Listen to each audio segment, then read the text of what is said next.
오늘 함께 읽으신 누가복음 말씀으로 보는 눈이라는 제목으로 하나님 은혜 나누도록 하겠습니다.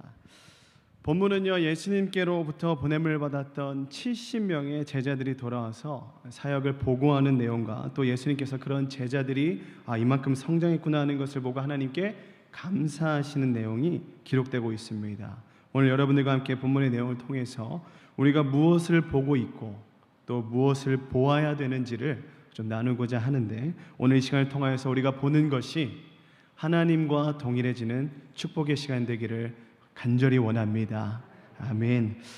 예수님께서 사역을 마치고 돌아온 제자들을 보시면서 그들을 보시고 그 모든 보고를 듣지 않으셨음에도 불구하고 그들의 결과, 그들의 사역의 결과를 다 아실 수 있었습니다. 제자들의 얼굴이 그 모든 것을 설명하고 있었기 때문입니다. 다 함께 읽으셨던 말씀 17절의 말씀을 함께 읽어보도록 하겠습니다. 17절입니다. 시작. 70인이 기뻐하며 돌아와 이르되 주여 주의 이름이면 귀신들도 우리에게 항복하더이다. 아멘. 제자들은요, 예수님께 귀신들이 자신들에게 항복했다라고 보고하고 있습니다. 귀신들이 항복했다라고 하는 것은요, 그들이 사역 중에 다른 질병, 그런 어떤 또 다른 역사를 나타냈다라는 것 부가 설명이 필요 없는 그냥 이것으로 충분한 설명이었던 것 같습니다. 그래서 제자들은 귀신들이 다 우리에게 항복했습니다 라고 했습니다. 돌아온 70명의 제자들이 예수님께 따로 보고하지 않아도 그들이 밖에서 하나님의 나라의 복음을 전파하는 동안 무슨 일이 있었는지 이미 예수님께서는 그 얼굴을 보시면서 다 아셨던 것이죠. 그런데 보고하는 내용 중에 아주 특이한 점이 하나가 있습니다. 17절 후반에 보면요, 주여 주의 이름이면 귀신들도 우리에게 항복하더이다 라고 기록되어 있습니다. 뭐라고요? 주여 누구의 이름이면? 주의 이름이면. 예수님께서요, 베드로와 요한, 야고보와 함께 변화산으로 올라가셨을 때에 산 아래에서는 이런 일이 있었습니다. 한 아버지가 귀신 들린 자기 아들을 데려가지고 고쳐달라고 요구를 하죠. 귀신이 그 아들 속에 들어가서요, 사로잡을 때는 그 온몸에 엉망진창이 되도록 만드는 것입니다. 너무 괴로움 속에 있었어요. 제자들은요, 이전에도 예수님의 권능을 받아서 귀신을 쫓아냈던 경험을 토대로 이번에도 할 수 있겠지 하고 했지만 어떻게 됩니까? 결과가 아주 낭패였습니다. 아무 일도 일어나지 않았어요. 산에서 내려오신 예수님께서 그 장면을 보시면서 모든 상황을 파악하시고 제자들을 향해서 믿음이 없고 패역한 세대요 라고 탄식하시면서 그 아이를 고쳐주시죠. 70명의 제자들이 다 그 광경을 보았습니다. 그래서 다시 그들이 예수님의 권능을 힘입어 나가서 복음을 전도할 때 매우 조심스러웠을 거예요. 이번에도 안 되면 어쩌나, 이번에도 실패하면 어쩌지? 불안한 반, 믿음 반으로 겸손하고 순종하는 마음으로 조심스럽게 나아가서 복음을 전도할 때 이전과 똑같은 역사를 그들이 경험할 수가 있었어요. 그 경험이 있어서 그런지 그들이 오늘 본문에서 예수님께 와서 다시 보고할 때 주님, 우리가 그 귀신들을 굴복시켰습니다 라고 이야기하지 않고 주여 주님의 이름이면 그 귀신들이 우리에게 항복하고 나왔습니다 라고 고백하고 있는 거죠. 여러분 잘 생각해 보면 사실 이 정도도 제자들에게 있어서는 엄청난 영적인 성장이 있는 것입니다. 그러나 예수님께서는요, 제자들의 그 정도 성장에는 만족하지 않으셨어요. 돌아온 제자들의 보고를 들은 예수님께서는 이렇게 말씀하십니다. 함께 18절과 19절의 말씀을 연달아서 읽어보도록 하겠습니다. 시작. 예수께서 이르시되 사탄이 하늘로부터 번개같이 떨어지는 것을 내가 보았노라. 내가 너희에게 뱀과 전갈을 밟으며 원수의 모든 능력을 제어할 권능을 주었으니 너희를 해칠 자가 결코 없으리라. 아멘. 70명의 제자들은요, 주님 안에서 주님의 이름으로 선포할 때에 귀신이 떠나가는 것을 보았지만 그때에 동일한 때에 예수님께서는 바라보는 시점이 달랐습니다. 무엇을 보고 있다고 말씀하십니까? 사탄이 하늘에서 아래로 떨어지고 있는 것을 봤다라고 이야기합니다. 19절에 보니까요, 기록된 뱀과 전갈, 이 모든 것들은 다 사탄을 의미하는 단어들입니다. 그것들이 하늘에서 떨어진다는 것은 마지막 때에 이루어질 사탄의 완벽한 패배를 맛보기로 보여주고 있는 것이죠. 여기서 예수님께서 보았노라라고 하신 말씀은, 그 단어는 테올레오라는 그 단어는 아무런 생각 없이 그저 멍하게 바라보고 있는 것이 아닙니다.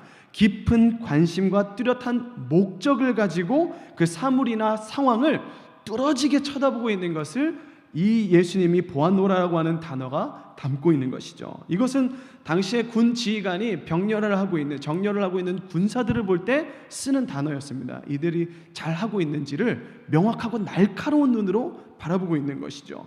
예수님께서는요, 제자들이 하나님 나라를 전하는 동안 하늘에서 일어나는 일들을 바라보고 계신 것입니다. 이어서 20절을 우리 다 함께 읽어보도록 하겠습니다. 20절의 말씀입니다. 시작. 그러나 귀신들이 너희에게 항복하는 것으로 기뻐하지 말고 너희의 이름이 하늘에 기록된 것으로 기뻐하라 하시니라.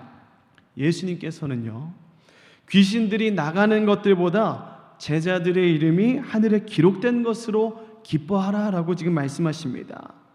여러분, 제자들과 우리가 비슷한 점이 있지 않습니까? 평소에 우리는 우리의 이름이 하나님의 나라의 생명책에 기록된 것보다 귀신이 나가는 그런 은사와 보여지는 것에 우리의 정신이 팔릴 때가 너무나 많습니다. 그러나 사실은요, 우리의 이름이 하늘에 기록된 것, 이것보다 더 기쁜 일, 복된 일, 의미 있는 일은 우리에겐 없는 것이죠. 이 믿음이 저와 여러분의 믿음이 되길 축복합니다.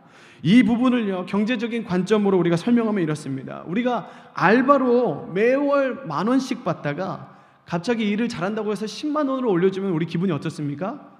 너무 좋죠. 그렇게 알바를 하다가 어느 날 대기업, 마이크로소프트 회사 같은 그 대기업에 취직하게 됐습니다. 연봉이 막 몇천 단위로 뛰어버리는 이런 경험을 하면 또 기분이 어떨까요?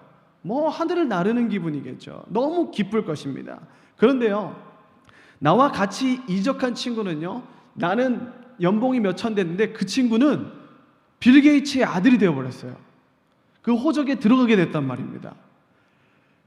나는 매달 몇백만 원씩 받지만 그 친구는 봉급을 받지 않고 무상으로 그냥 무보수로 일을 합니다. 그래도 괜찮은 것은요, 그가 빌 게이츠 집에서 누릴 수 있는 모든 것들을 누리고, 또 빌 게이츠가 하늘나라로 가면 어떻게 됩니까? 그 모든 재산권이 자기께 되는 겁니다. 여러분, 하늘의 이름에 기록된 것이 이와 같습니다. 내가 몇백만 원씩 버는 것은요, 이 땅에서 귀신이 떠나가고 어떤 능력이 나타나는 그런 것과 같아요.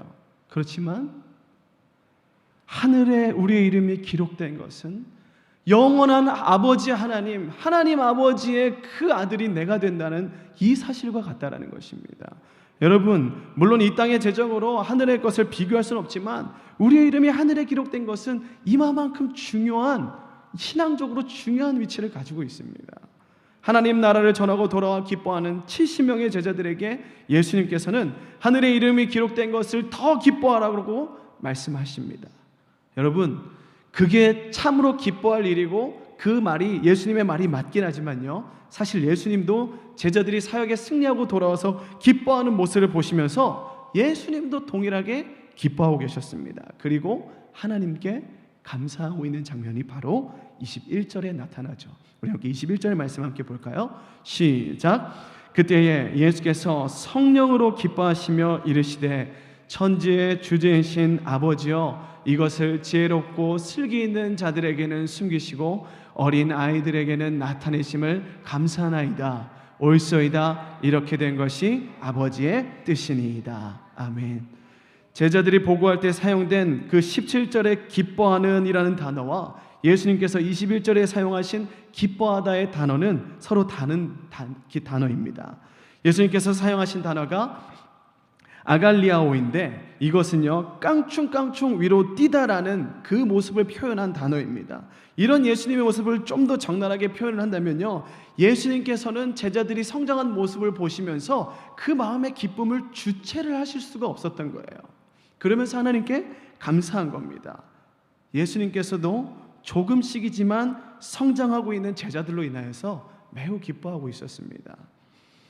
꿈은 이루어진다. 여러분, 2002년도에 무슨 일이 있었습니까? 월드컵 4강 신화를 이루어낸 놀라운 일이 우리나라에 있었습니다. 그때 당시에 차두리라는 선수가 있었는데요, 이 선수가요, 처음 그 대표팀을 소집할 때부터 그 팀에 소집되지 않았습니다.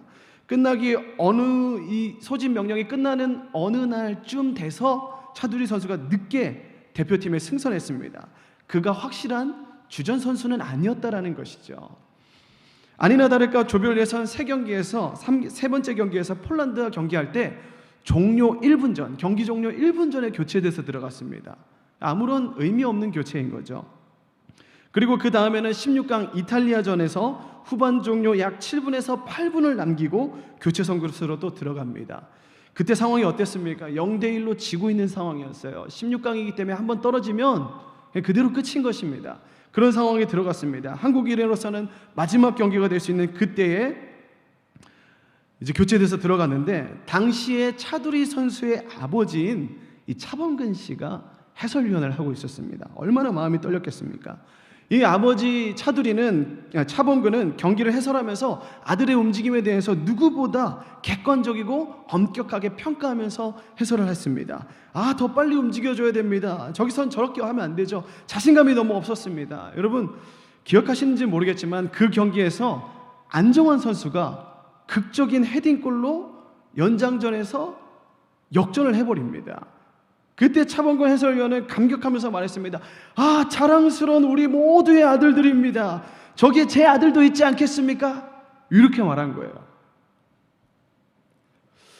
차범근 해설위원이 아닌 아버지 차범근으로 경기 동안 잠시 동안 감추어놨던 아들을 향한 감격을 자신도 모르게 그냥 표출해버린 거예요. 저기 우리 아들도 있지 않겠습니까? 여러분, 사실 아들인 차두리가 그렇게 뛰어난 어떤 역할을 한 게 아닙니다. 골을 넣은 것도 아니고 골에 뭔가 도움을 되는 행동을 한 것도 아닙니다. 그저 그 아들이 그 경기에 있었기 때문에 그 감격이 동일하게 있다고 말하는 거죠. 그것만으로도 아버지인 차범근은 그토록 기뻐하고 있었던 거예요. 여러분, 예수님께서 제자들이 성공적으로 사역을 마치고 돌아왔을 때 그 모습을 보면서 마치 보이신 반응이 이 차범근과 같았던 겁니다. 자신도 모르게, 예수님도 모르게 그 기쁨이 튀어나와서 하나님께 감사합니다 라고 이야기한 거죠. 그들이 예수님이 보시는 관점을, 그 제자들이 예수님이 보시는 관점으로 조금씩 변화되기 시작했던 거예요. 예수님이 하고 있는 사역, 하나님 나라의 전파의 사역을 조금씩 감당하고 있었던 겁니다. 그들에게 조금씩 성장이란 게 이루어지고 있었던 것이죠. 예수님의 이름으로 하나님의 사역을 담당하는 제자들의 모습이 보였던 것입니다. 사랑하는 여러분, 예수님께서 우리의 영적인 성장을 기뻐하십니다. 여러분, 얼마나 피곤하십니까? 이 피곤하신 육신을 가지고 교회에 나오는 것, 교회에 나오는 것으로 끝나는 것이 아니라 또 예배를 드리기 전에 찬양을 하는 것, 또 찬양하고 나서 기도하는 것, 말씀을 듣는 것, 그 말씀을 들은 것 내 삶에서 적용하는 것, 적용하면서 하나님의 나라의 뜻과 그 능력을 체험하며 감사하는 것. 여러분, 한 걸음 한 걸음 여러분의 성장을 예수님께서 기뻐하시고 응원하시는 줄로 믿으시기 바랍니다. 그런 날마다의 성장을 경험하는 여러분의 되시길 또한 주님의 이름으로 축복합니다. 여러분, 우리는 믿는 백성들입니다. 이 믿는 백성들에게 감사는요, 이 땅에서 얼마나 가지고 있고 없고로 시작하지 않습니다. 감사는 내 이름이 하늘에 있는 그 생명책에 기록되어 있는 거 아닌가, 그것을 아는 것에서부터 시작되는 줄로 믿습니다. 아멘. 우리가 우리 자신을 생각해봐도 여러분, 우리가 얼마나 많은 은총을 받고 살고 있습니까? 세상에는요, 우리보다 더 총명하고 더 뛰어난 사람들이 얼마나 많은지 모릅니다. 또 우리보다 더 많이 가지고 더 많이 누리고 사는 사람들도 얼마든지 있습니다. 뿐만 아니라 신앙을 갖고 있지 않음에도 불구하고 나보다 더 선한 삶을 살고 있는 사람들도 너무 많이 발견합니다. 우리는 우리가 생각해도 참 형편없고 한숨이 쉬어지는 때가 너무나도 많이 있죠. 그런데요, 여러분, 세상이 그렇게 우리보다 더 나은 사람이 많아 보일지라도 그들에게 없는 것이 있습니다. 뭐냐? 그들에게는 하나님의 은혜와 진리가 우리와 같이 있지 않다는 것이에요. 우리에게 없는 것이, 우리에게 있는 것이 있습니다. 우리에게만 있는 것이 있어요. 그 하나님의 은혜와 진리, 그것으로 말미암아 감사하고, 그것으로 말미암아 오늘도 이 피곤한 몸, 육신을 가지고 이곳에 오는 것입니다. 왜 우리에게 이와 같은 것, 이 은총이 내게 있어서, 이 은혜가 내게 있어서 이것들을 깨닫게 해주셨는지 아무도 그 이유를 모릅니다. 만약에 누군가가 그 왜 그렇게 알게 하셨습니까? 라고 물어본다면 하나님께서 그냥 우리를 사랑하셔서 우리가 이것을 알게 되었습니다. 이것밖에 내가 설명할 길이 없습니다. 라고밖에 이야기할 수 없지 않겠습니까? 예수님께서는요, 이런 은총을 받은 제자들이, 이런 은총을 받은 저와 여러분들이 얼마나 복된 존재인지에 대해서 23절, 24절에 말하고 있습니다. 우리 함께 읽어볼까요? 23절, 24절입니다. 시작. 제자들을 돌아보시면서 조용히 이르시되 너희가 보는 것을 보는 눈은 복이 있도다. 내가 너희에게 말하노니 많은 선지자와 임금이 너희가 보는 바를 보고자 하였으되 보지 못하였으며 너희가 듣는 바를 듣고자 하였으되 듣지 못하였느니라. 아멘. 기록하고 있습니다. 너희가 보는 것을 보는 눈은 복이 있도다. 요한복음 1장에 의하면요, 예수님은요, 이 태초가 창조되기 전부터 이미 영원 전부터 말씀으로 존재하고 계셨던 분입니다. 그 예수님께서 우리를 구원하시기 위해서 참된 빛으로 영원한 생명으로 하나님께 이르는 유일한 길로서 이 땅에 육신을 입고 내려오셨죠. 하지만 예수님께서 오실 당시에는 극소수의 사람만이 이와 같은 사실을 알고 깨닫고 있었습니다. 구약에 여러 선지자들이 있었습니다. 그들은 하나님의 말씀을 대언하는 사람들이었죠. 그들은 장차 오실 예수님, 오실 메시아에 대해서 희미하게 알고 있었습니다. 그나마 구약 성경에서 오실 메시아의 모습에 대해서 기록해 놓은 것이 바로 이사야서 53장이죠. 이사야서 53장 2절에서 6절을 제가 읽어드리겠습니다. 그는 주 앞에서 자라나기를 연한 순 같고 마른 땅에서 나온 뿌리 같아서 고운 모양도 없고 풍채도 없은즉 우리가 보기에 흠모할 만한 아름다운 것이 없도다.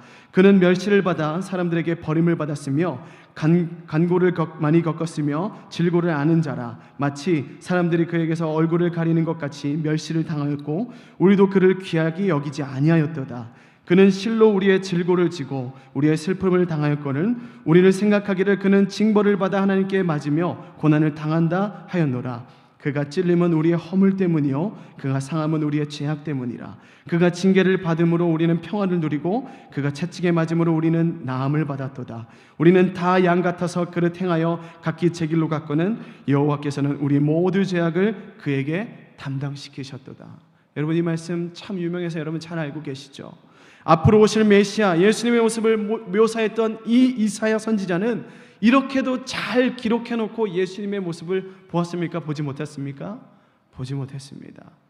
이 이사야 선지자뿐만 아니라 여러분 방금 읽었던 말씀에 이 이스라엘 과거의 왕들 다윗과 솔로몬, 히스기야, 요시야 등은 왕으로서 또 신앙인으로서 더 많은 것을 누렸지만 진리의 실체이신 예수 그리스도를 직접 보지는 못했습니다.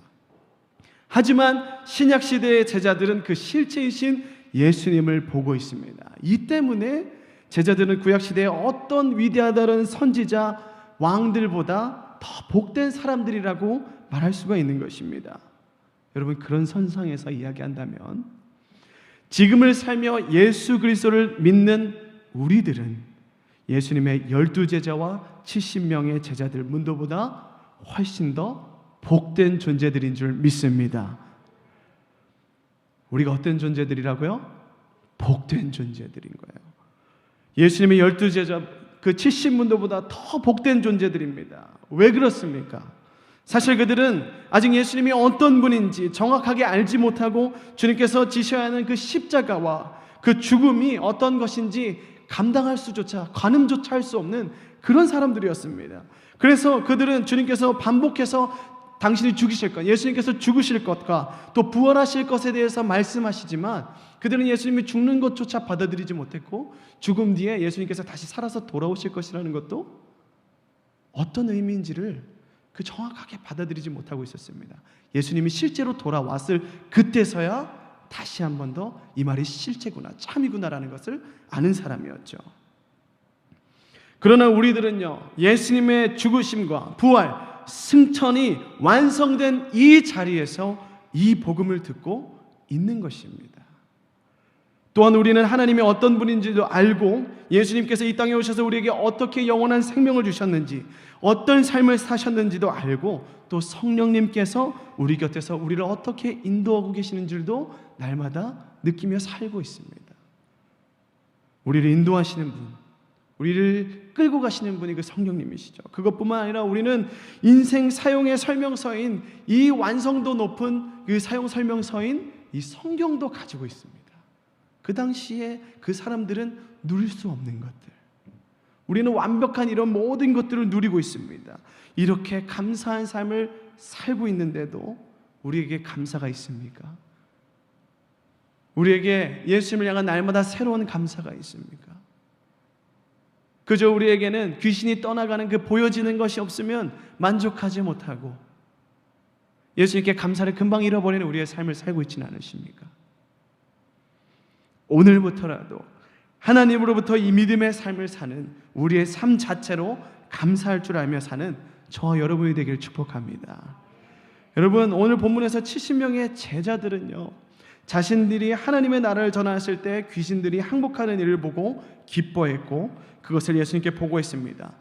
그들이 경험했던 것을 좀 더 구체적으로 말하면 누가복음 8장에 나오는 거라사인 땅 무덤 사이에서 거하는 그 귀신 들린 사람을 고쳐주신 일이나, 누가복음 9장에 나오는 아버지가 데려온 아들처럼 한번 귀신에 사로잡히면 온몸이 만신창이가 될 때까지 학대하고 물속이든 불속이든 가리지 않고 뛰어들었던 자를 고쳐주신 그런 일들을, 그런 경험들을 말할 수 있습니다. 그러나 그와 같은 기적과 기사가 일어나는 그때에 예수님께서는 땅에 일어나는 그 현상들에 집중하신 것이 아니라 하늘에서 일어나는 일, 테올레오, 관심과 뚜렷한 그 목적을 가지고 하늘에서 일어나는 일들을 바라보고 계셨던 겁니다. 사탄이 하늘에서 떨어지는 것을 보고 계셨고 제자들에게 너의 이름이 하늘에 기록된 것으로 기뻐하라 라고 말씀하고 계시죠. 땅의 일이 하늘의 일과 결코 무관하지 않습니다. 아니, 무관하지 않은 것이 아니라 깊은 연관을 가지고 있습니다. 예수님께서 한 여인이 10드라크마를 가지고 있는데 그 중에 한 드라크마를 잃었다가 다시 찾은 이야기를 들려주시면서 이렇게 결론을 맺으시죠. 다 함께 누가복음 15장 10절의 말씀을 함께 읽어보도록 하겠습니다. 함께 읽겠습니다. 시작. 내가 너희에게 이르노니 하나님의 사자들 앞에 기쁨이 되느니라. 여러분, 한 영혼이 예수를 그리스도로 영접해서 교회에 나오면 천국에선 잔치가 일어난다라고 이야기합니다. 땅에서 일어나는 일이 하늘과 결코 무관하지 않다라고 말씀은 이야기하고 있습니다. 그렇기 때문에 그리스도인이라고 하는 우리는, 예수를 그리스도라 믿고 따른 우리는 이 땅에 눈에 보이는 것을 보며 살지라도 눈에 보이지 않는 하늘의 일을 의식하면서 사는 삶을 살아야 되는 것입니다. 이것이 그리스도인으로서 올바른 삶의 태도라는 것이죠. 제 주변에요, 신앙을 가진 지 얼마 되지 않은 분이 계시는데 이분이 가끔씩 점을 보러 무당집에 가십니다. 참 신기한 일이죠. 그런데 여러분 한번 생각해 보시기 바랍니다. 만일 그리스도인이 점집에서 점을 본다면 어떠한 주제로 가서 점을 볼까요? 점쟁이님, 무당님, 내 안에 해결되지 않는 이 인성, 이것만 없으면 내가 참 좋은 사람이 될 수 있을 텐데 이거 어떻게 고칠 수 있을까? 이런 거 물어보러 가겠습니까? 혹은 이 사람과 관계가 너무 안 좋은데 이 사람과 관계가 잘 풀어지려면 어떻게 하면 좋을까? 뭐 이런 거 물으러 가겠습니까? 결코 그런 걸로 물어보러 가지 않죠. 세상 사람들과 똑같은 주제를 가지고 갈 겁니다. 어떻게 하면 내 손에 더 많은 것을 줄 수 있는지, 어떻게 하면 내가 좋은 입지로 회사에서 더 올라갈 수 있는지, 성공할 수 있는지, 이런 것들을 가지고 점쟁이 집 가서 가지 않겠습니까? 여러분, 성도들이 무속인이나 점쟁이를 찾아가는 것이 잘못된 일이다 말할 수 있는 것은요, 그리스도인이라고 말하는 그 사람이 점집을 찾아가는 것이 그 삶과 눈에 보이지 않는 하늘과 연결되어 있는 그것을 완전히 부정하는 일이 되어버리기 때문입니다. 내 삶에 이루어지는 일들이 하늘에서 이루어지는 일과 전혀 상관없는 일이라고 말하는 것이 그 점집에 찾아가는 일이라 똑같은 일이 된다기 때문이죠. 또한 그러한 것은요, 우리를 창조하시고 우리를 인도하신 하나님이 눈에 보이지 않는다고 해서 지금 우리와 함께 계시지 않다라고 생각하고 있는 것과 동일한 일입니다. 땅에서의 일이 하늘의 일과 결코 무관하지 않습니다. 우리의 매일매일의 눈에 보이는 삶은요, 눈에 보이지 않는 하늘과 연결이 되어 있습니다. 여러분, 제자들이 돌아와 기뻐하는 모습을 보시면서 예수님께서는 너의 이름이 하늘에 기록된 것으로 기뻐하라고 말씀하십니다. 함께 이거 20절의 말씀을 좀 한번 띄워주시겠습니까? 다시 읽어보겠습니다. 함께 읽겠습니다. 시작. 그러나 귀신들이 너희에게 항복하는 것으로 기뻐하지 말고 너의 이름이 하늘에 기록된 것으로 기뻐하라 하시니라.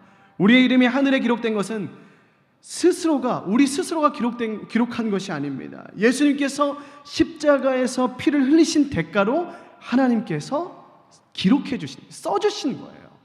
그래서 누가복음 10장 20절은 내가 기록하다라는 능동태로 쓰지 않고 기록되었다, 기록된 것이다 라고 수동태를 사용해서 말하고 있는 것입니다.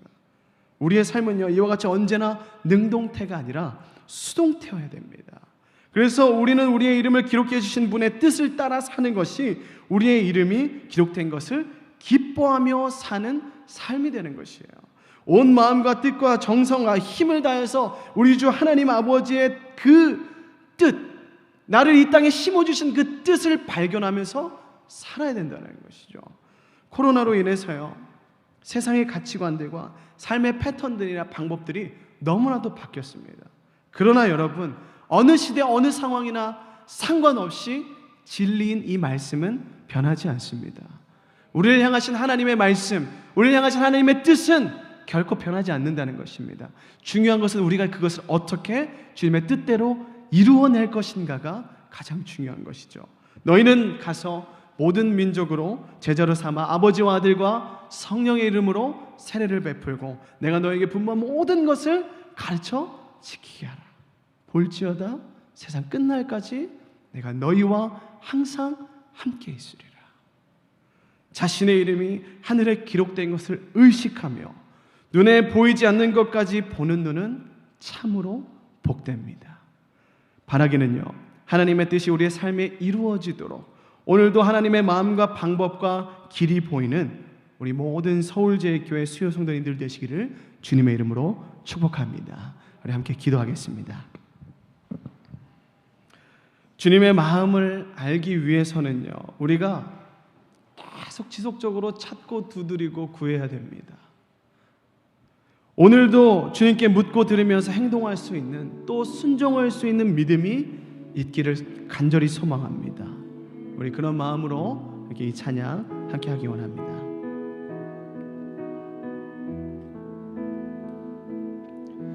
주님 내 길을 잘 아시고 내 걸음 아시네.